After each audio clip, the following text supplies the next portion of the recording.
There is someone who thinks about you tonight, even though the two of you have never truly met.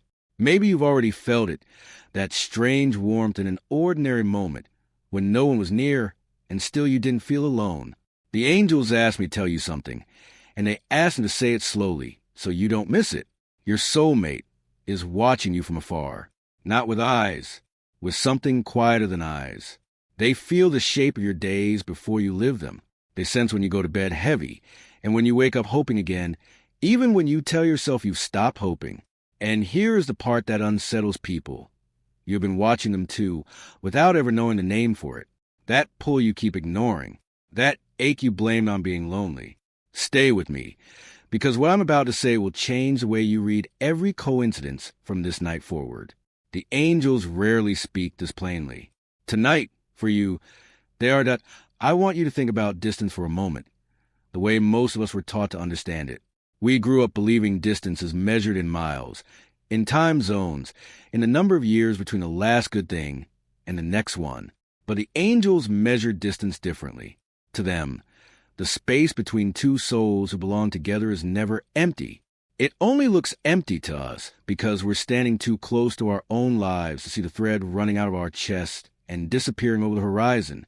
That thread has been there longer than you've been aware of it. And on the other end of it, someone is holding still, listening. The same way you sometimes go quiet in a crowded room for no reason you could explain to you've had those moments. A song comes on that you hadn't heard in years, and suddenly your throat tightens and you don't know why. A stranger laughs in a certain way, and your whole body turns before your mind catches up. You drive a familiar road and feel, just for a second, that you're being thought about. We dismiss these things. We're adults.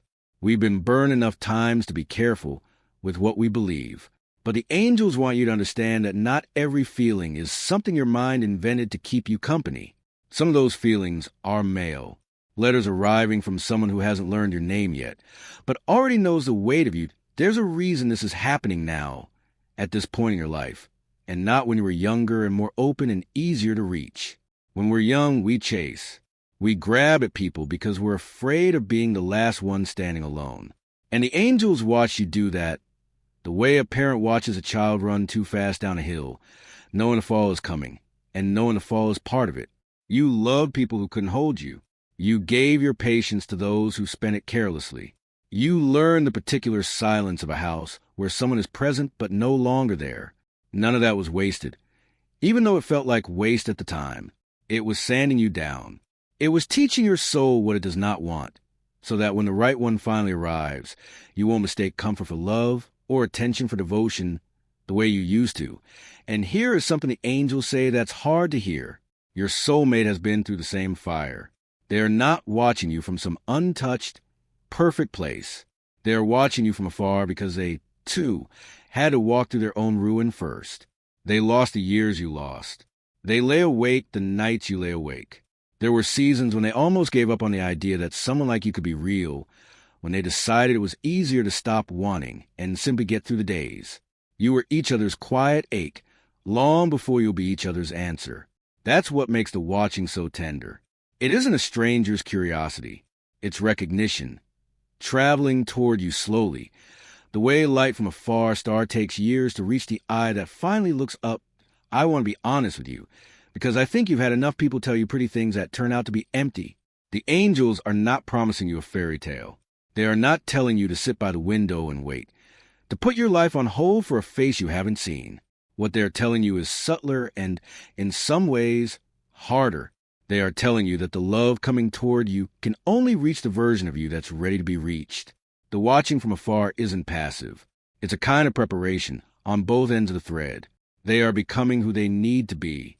And the question that matters tonight is whether you're willing to do the same, to stop performing the wound, to stop introducing yourself by your scars, to let the old story go quiet enough that a new one can be heard. Because soulmates don't find each other by accident. They find each other when both people have finally stopped running from the very thing they prayed for. And something in the way you're listening right now tells me you're closer to that than you've allowed yourself to believe.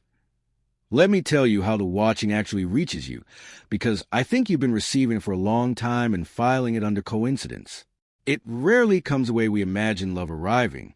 It doesn't knock on the front door in daylight with flowers. It comes sideways in the small hours, in the ordinary cracks of your day where your guard is down. You'll be standing in your kitchen at night, the house finally still, and the thought of someone will pass through you so clearly that you'll look up, almost expecting them to be there. That isn't loneliness playing tricks.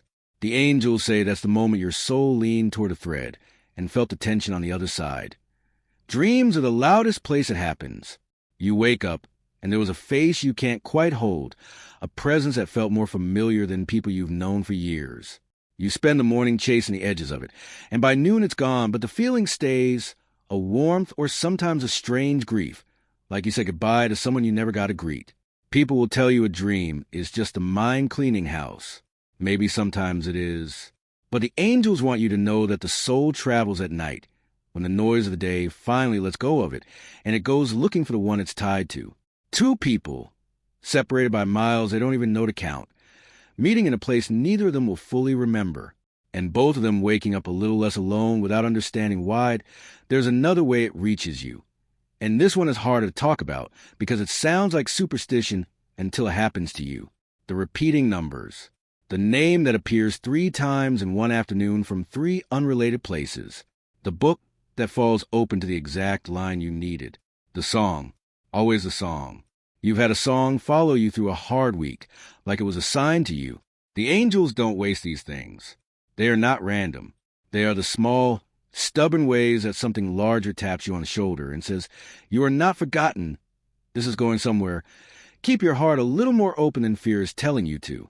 And the reason your soulmate is tied to these signs is that the same hands arranging your life are arranging theirs, weaving the 2 timelines toward a single point that neither of you can see yet, but both of you can feel. Now, I want to say something to the part of you that's tired, because I know that part is listening too.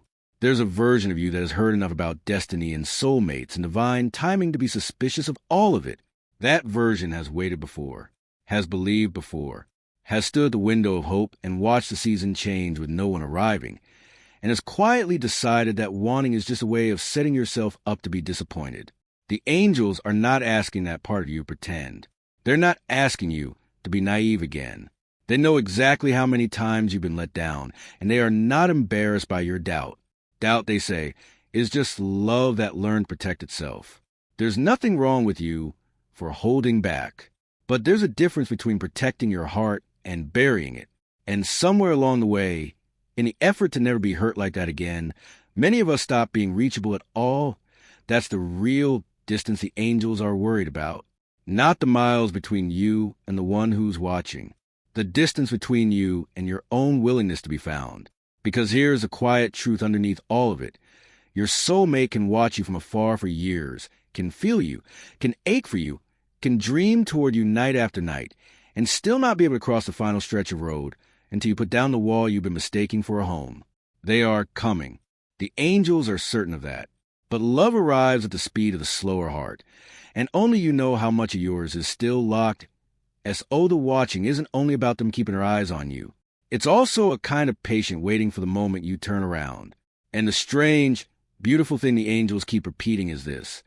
The day you finally stop bracing for disappointment is the same day the distance starts to close. I want to talk to you about who they actually are, because I think you build a picture in your mind, and the angels gently want to correct it. We tend to imagine our soulmate as the answer to every lack we've ever felt. Someone who will walk in and fill the rooms that have stood empty, who will understand us instantly, who will never make us explain ourselves twice. And there's truth in that, but it's not the whole truth. And the half we get wrong is a half that keeps us waiting for the wrong thing. Your soulmate is not a rescue. They are not coming to carry the weight you've been carrying alone. The angels say it differently. They say your soulmate is the one person who will finally make the weight feel shared, not gone. Those are not the same thing, and the difference is everything. Because the one who is watching you from afar is not perfect, and they were never meant to be. They have habits that will test your patience. They have a past that left marks you'll have to learn to be gentle around. There will be mornings years from now when you look at them across a kitchen and wonder how someone you love this much can leave a cabinet door open every single time. That's not the failure of the dream. That's the proof it was real. Fairy tales give you a flawless stranger. Life gives you a flawed person you choose anyway, again and again, until the choosing itself becomes a love. The angels are not sending you a fantasy.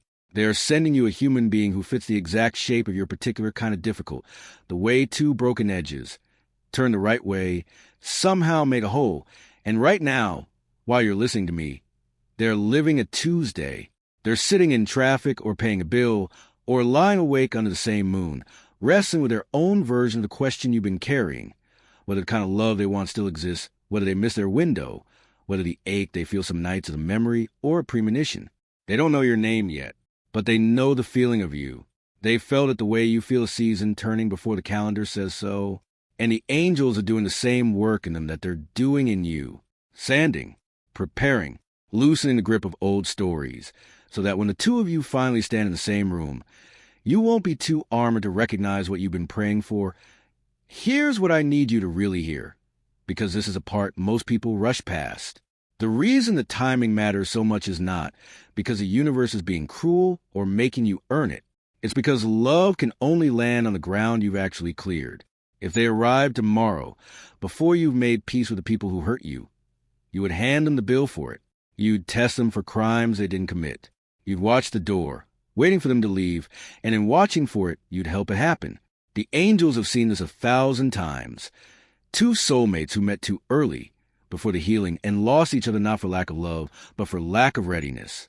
They are protecting your love by protecting the timing. The distance is not punishment. The distance is mercy as, oh, the work in front of you isn't to search harder. It's not to skin every crowd and every app and every party for the face you saw in a dream you can't fully remember. The work is quieter and, honestly, harder than searching. It's to become the kind of person your soulmate could actually stay with, to forgive the version of you that accepted less than you deserved, to stop apologizing for needing what you need, to learn the difference between being alone and being free, so that when love comes, you choose it from fullness instead of grabbing it out of fear. The angels say a soul that has made peace with its own company is the most magnetic thing in creation. It pulls toward the very thing it no longer desperately needs. And the more you do that work, the more you'll notice the watching changing. The signs will get clearer. The dreams will get warmer. The ache will stop feeling like grief and start feeling like anticipation. Because somewhere out there, they can feel you getting ready. And nothing on this earth moves toward us faster than the love we've finally made room for. There will be nights, and I won't pretend otherwise, when none of this feels true. When the house is quiet, and the bed is too big, and the signs you've been collecting suddenly look like things you talk yourself into believing. The doubt comes hardest at the hour when you're most tired of being strong. You'll lie there and think, maybe I made all of this up because the silence was unbearable. Maybe there's no one watching. Maybe I'm just a person alone in a room, telling myself a story, so the loneliness has somewhere to go.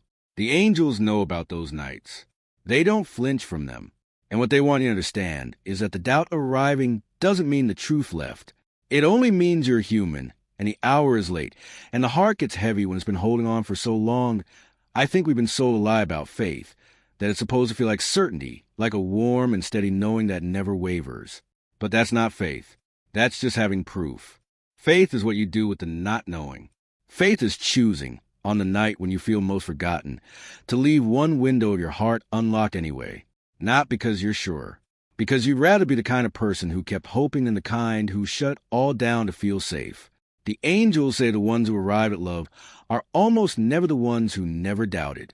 They're the ones who doubted and ached and want to quit and somehow by morning decided to stay open one more day. That stubborn, quiet, unglamorous staying, that's the whole thing. That's the entire secret nobody puts on a poster. And here's something tender the angels asked me to give you. On those hard nights, you are not as alone as you feel.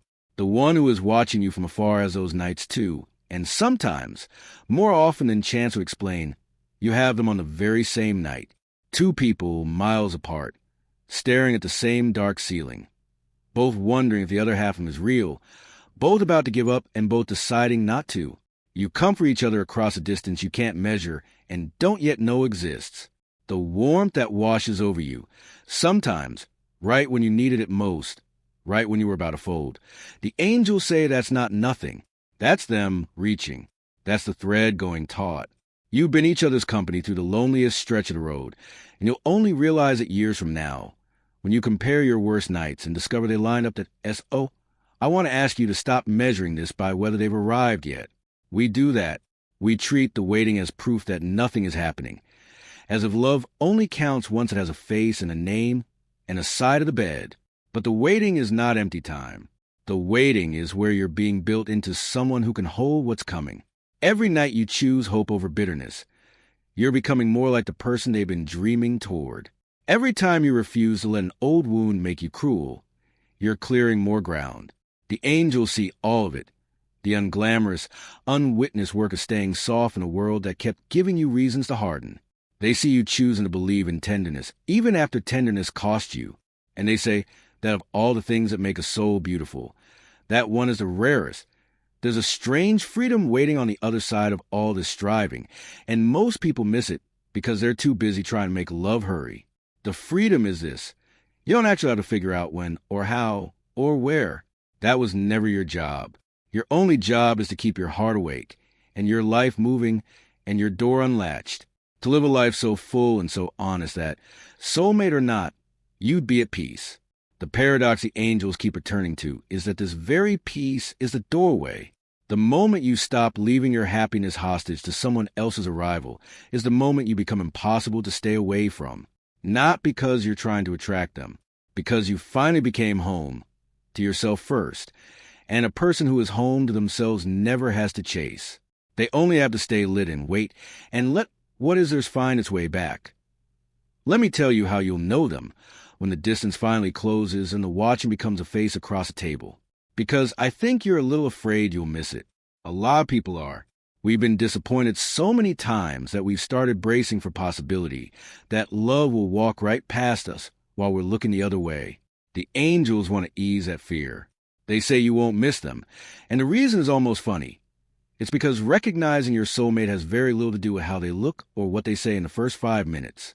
It has to do with how you breathe when they're in the room.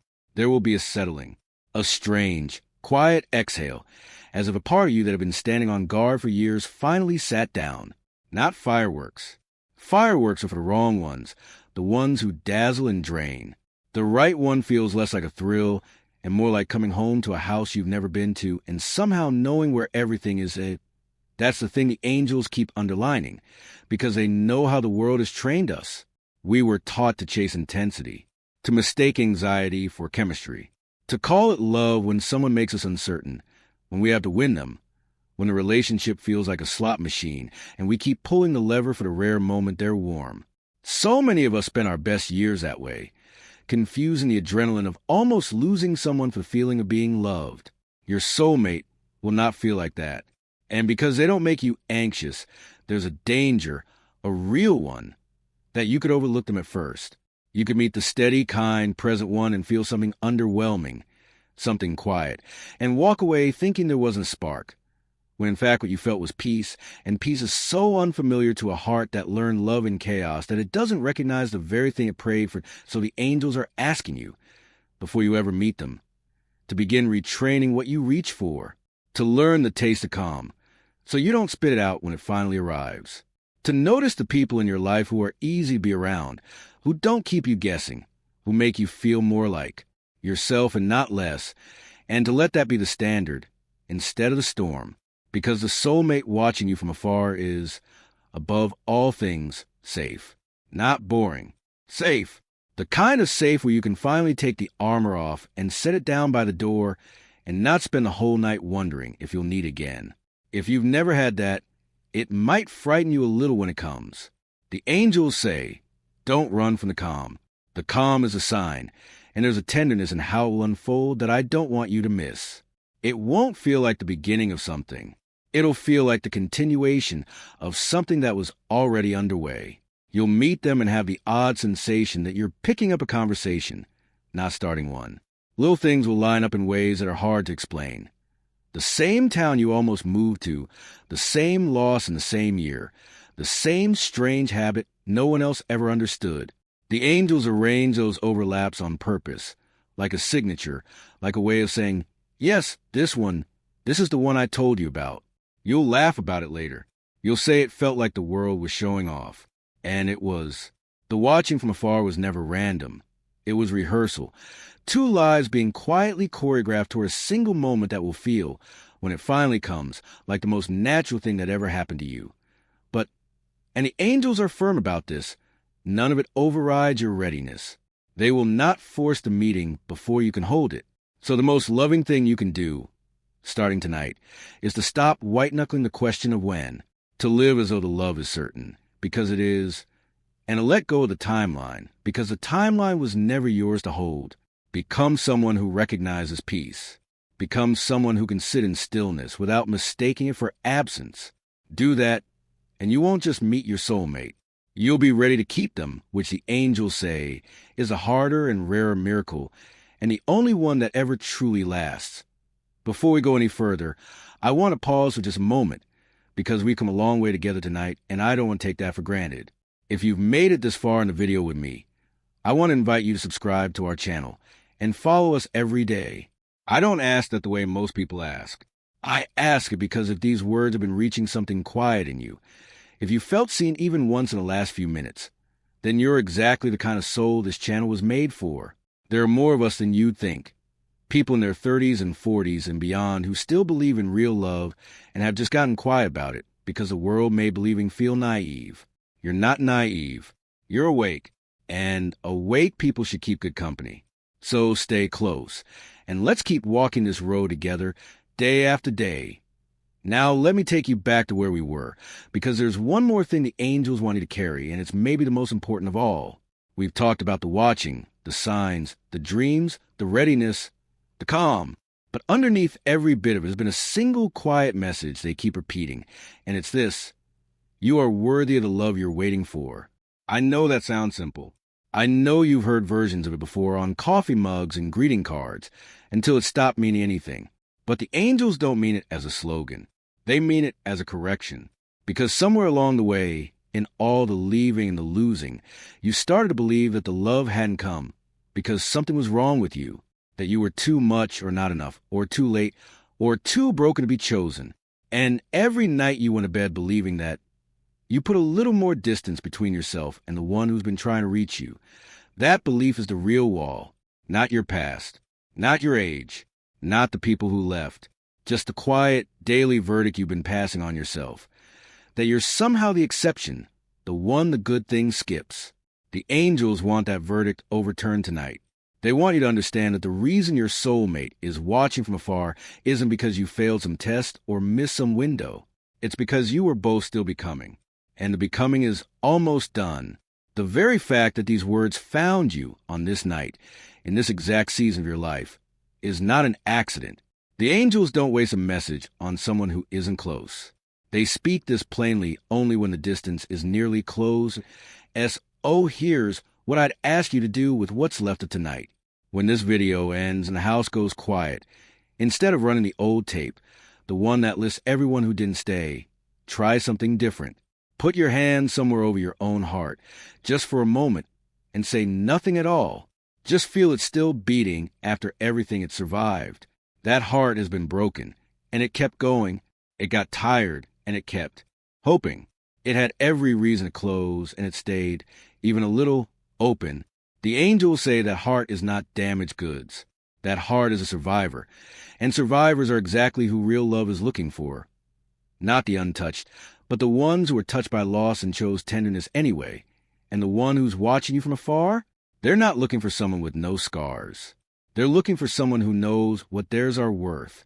Someone who can sit with another person's broken places without trying to fix them or flee from them, because they finally made peace with their own. That's you, or that's who you're quietly becoming, whether you can see it tonight or not. The work you've done, the forgiving, the surviving, the staying soft, none of it was for nothing. It was the dowry. It was you getting ready, without even knowing a wedding was coming. S.O. Don't close yet. Don't let the late hour or the old doubt talk you back into the dark. We're almost at the part where it all comes together, and I want you here for it. Stay with me just a little longer, because what the angels say for last is the thing I most want to take into tomorrow. Let me leave you with the thing the angels say for the end, the way you save the truest words for last, because you want them to be the ones that stay. All this time we've been talking about someone watching you from afar, and I think a part of you has been listening the way you'd listen for footsteps, way to be found, hoping someone is finally coming for you. But the angels turn it around tonight, gently, the way they do everything. They say the one watching you from afar has only ever been a mirror. They are watching you with patience because you are learning to watch yourself with patience. They are loving you from a distance because you are slowly learning to stop abandoning yourself up close. The love coming toward you from the horizon and the love you've been withholding from your own heart are not two separate things. They are the same tide, arriving from opposite directions, and they will meet in the middle exactly when you do. That's why the timing was never punishment. You weren't being made to wait because you weren't good enough. You were being given time to come home to yourself, so that when they arrive, you won't hand them an empty house and ask them to furnish it. You'll open the door already whole, and they'll open theirs, and two complete people will choose to share a life instead of two of us clinging to survive. That's the difference between the love that breaks you and the love that keeps you. And you, after everything, are being prepared for the kind that keeps it. And so tonight, before you sleep, I want you to do less, not more. Don't search. Don't strategize. Don't lie there decoding every sign. Just let yourself be found by your own kindness for a moment. Forgive yourself for the years you thought you wasted. Bless the ones who left, because they were clearing the road. And when the doubt comes back, as it will, because it always does at the late hour, let it come and let it pass, and keep that one window open anyway. Not because you're certain. Because you decided you'd rather live with your heart unlatched and safe and sealed and never reached. The one who's watching you from afar can feel you reading these words. They can feel you softening. And somewhere tonight, without knowing why, they're going to sleep a little lighter, a little more sure that the person they've been aching toward is real and close and finally getting ready. You did that. From all the way over here, you comfort them across a distance neither of you can measure yet. And one day, not as far off as it feels tonight, you'll be sitting beside them in an ordinary moment, nothing special, a quiet evening, and it'll hit you all at once. That the loneliness was a hallway, not a home. That the waiting was preparation, not absence. That you were being watched over the entire time by them, by the angels, by something that never once looked away. You were never as alone as you believed.